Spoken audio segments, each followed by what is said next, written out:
अरे विनोद, तूने हलवाई को सारा सामान तो दे दिया है ना। अक्षय की शादी में कोई कमी नहीं रहनी चाहिए। आखिर सबसे छोटा भाई है तुम सबका। हाँ माँ, आप चिंता मत करो, मैं पूरा ध्यान रखूंगा।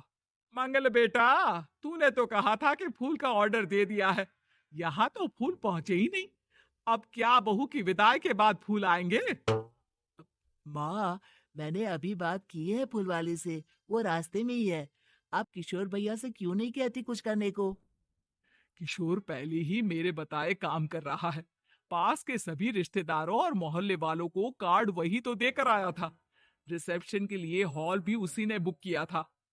टेंट कुर्सी वालों को भी तो वही देख रहा है। पर कई मोहल्ले वाले तो हमारे भरे पूरे परिवार से जलते भी है। उन्हें बुलाने की क्या जरूरत थी? बेटा, शादी ब्याह में तो बुलाना ही पड़ता है, नहीं तो लोग क्या कहेंगे।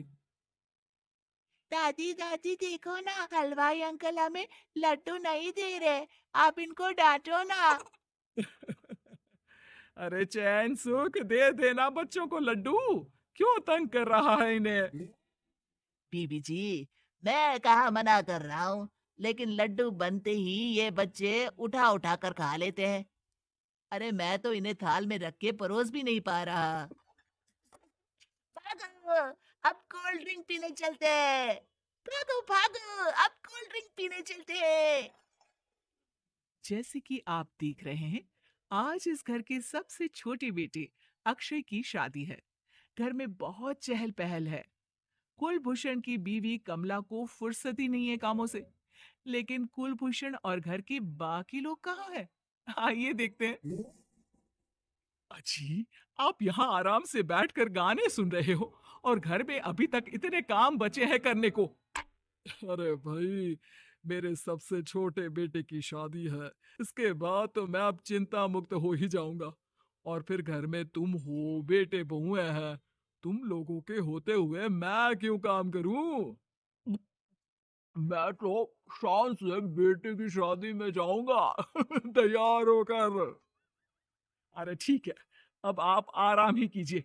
एक बार अभिषेक की बीवी आ जाए, फिर मैं भी आराम करूंगी और मेरी चारों बहुएं पूरे घर की जिम्मेदारियां संभाल लेगी। इतना कहकर कमला वापस अपने काम में लग जाती है। बेटा भी, तू अब तक तैयार नहीं हुआ? किससे बात कर रहा है फोन पर? तैयार कैसे हूँ? सैलून जाने से तो आपने मना किया है, क्योंकि मुझे हल्दी लग चुकी है। भाभीियों को देखो, सुबह से पार्लर में है। अक्षय की शादी हो जाती है और नंदिता बहू बनकर घर आ जाती है। लेकिन इस घर की खुशियों को मानो किसी की नजर लग गई थी। नंदिता के आने के बाद आए दिन घर की शांति भंग होती रहती। अपने माँ बाप की इकलौती बेटी को इतने बड़े परिवार की जिम्मेदारियां कहाँ संभालनी थी?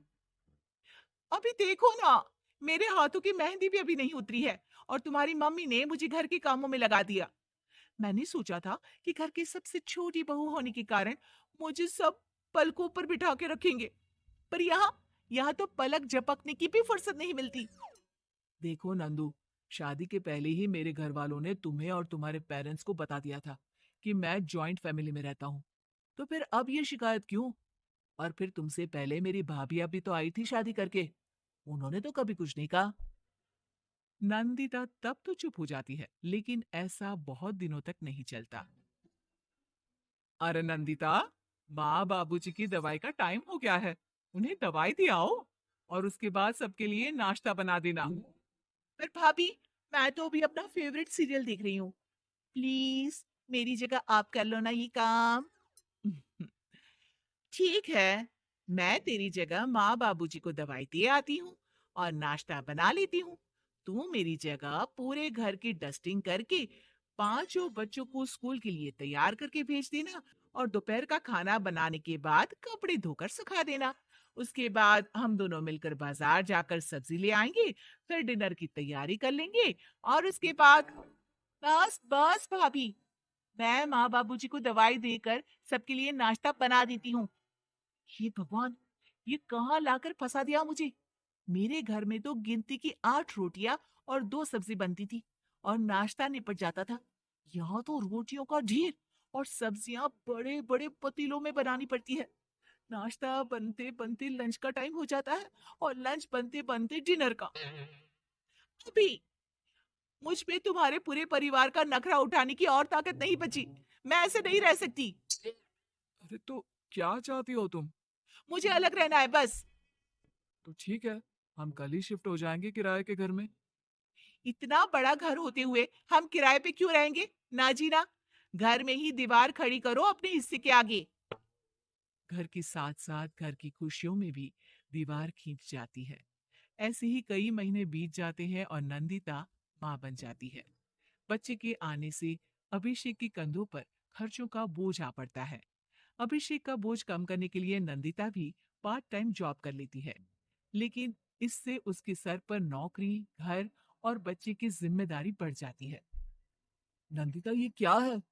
तुमने घर भी ठीक से साफ नहीं किया, ना ही मेरे कपड़े धुले हैं। चिंटू के बाल भी कटवाने जाना था। देखो उसके बाल कितने बढ़ गए हैं। अरे करती क्या हो पूरा दिन तुम? मैं करती क्या हूँ? तुम्हारा नाश्ता और लंच बनाने के बाद चिंटू को डे केयर सेंटर पर छोड़ कर आती हूँ। फिर खुद ऑफिस जाती हूँ। पूरा दिन काम करके आने के बाद बिना आराम किए बाजार से सब्जियां लेकर आती हूँ।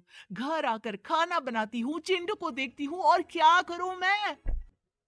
तो किसने कहा था अपने सर पर इतने काम लेने को? मत जाओ ऑफिस। ऑफिस जाए बिना घर के खर्चे कहाँ से पूरे होंगे? चिंटू की डे केयर का खर्च, उसके लिए बेबी फूड का खर्च, प्रेस वाले का खर्च, ये सब तुम्हारी सैलरी से होता नहीं है। अगर परिवार से अलग नहीं होती तो इतनी मुसीबतें नहीं उठानी पड़ती तुम्हें। तुम्हें परिवार के साथ मिलकर काम करने में दिक्कत थी, लेकिन काम तो अब भी बहुत है तुम्हारे सर पर। चिंटू को भी डे केयर भेजने की जरूरत नहीं पड़ती। उसको गोद में खिलाने के लिए दादा दादी और घर के सभी बड़े होते। उसके साथ खेलने के लिए उसके भाई बहन भी होते। मेरे तीनों बड़े भाइयों के बच्चे भी बड़े हुए हैं, लेकिन बिना महंगा बेबी फूड खाए, क्योंकि मेरी माँ और भाभियाँ बहुत अच्छे से जानती है कि बच्चे को क्या खिलाना चाहिए। बिजली के बिल जैसे खर्चे भी सब मिलकर बांट लेते थे। लेकिन तुम्हें तो सबसे अलग रहने में ही मजा आता है, तो अब शिकायत क्यों करती हो? बस करो अभिषेक, बस करो। मैं मानती हूँ कि मैं गलत थी। मेरे एक गलत फैसले ने हमें बिल्कुल अकेला कर दिया है सबसे। एक घर में होते हुए भी हम बाकी परिवार से अजनबियों की तरह रह रहे हैं। अभिषेक और नंदिता की सारी बातें घर के बाकी लोगों को सुनाई दे रही थी। तभी कमला बोल पड़ती है। अरे नंदिता बहू, किसने कहा कि तुम अकेले हो? तुम्हारा इतना भरा पूरा परिवार है ना तुम्हारे साथ। हम तो बस ये चाहते थे कि तुम अपनी गलती समझ जाओ। अगर हम तुम्हें समझाते तो शायद तुम ना समझती, लेकिन अपनी गलती का एहसास तुम्हें खुद हो गया है। तो अब तुम समझ चुकी हो परिवार में एक साथ रहने का मोल क्या होता है। मम्मी जी मुझे माफ कर दीजिए। अब ऐसा दोबारा कभी नहीं होगा। अरे माफी माफी बाद में। पहले मेरा पोता जरा मेरी गोद में तो दे, और तू जाकर सबके लिए चाय बना ला।